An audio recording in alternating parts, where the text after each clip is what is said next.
un pays où le gouvernement peut choisir ses manifestants, un pays où on continue d'enfermer les gens après l'expiration de leur peine, un pays où on censure la pensée, un pays où des juges ont qualité pour dire l'expression et censurer ou non l'expression d'une opinion, un pays où il n'est pas nécessaire de passer à l'acte pour être condamnable, mais simplement d'en avoir l'idée.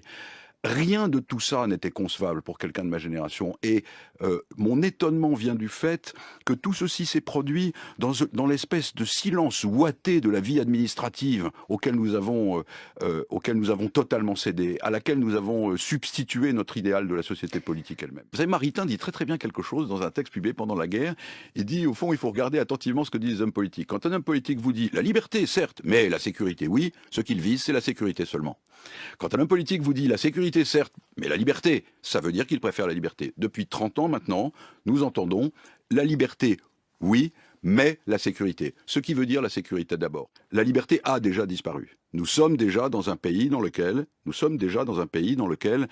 nous ne sommes pas totalement libres de publier ce que nous voulons, un pays dans lequel nous ne sommes pas totalement libres de manifester, sauf à être contrôlés avant la manifestation par des représentants du parquet. Nous vivons dans le rêve d'une société de la perfection individuelle. Ce rêve provoque une société de la peur. Une société de la peur où chacun a peur pour la perfection de sa propre vie, que tous les journaux, tout le monde lui présente sans cesse comme quelque chose de désirable. Cette peur génère à son tour une organisation sociale et collective de la peur. Et ce qui m'inquiète, c'est de voir que depuis 20 ou 30 ans, l'ensemble de la société s'organise pour faire advenir cette organisation collective de la peur et non pas, d'une certaine manière, un encadrement, si je puis dire, d'une société de l'aventure.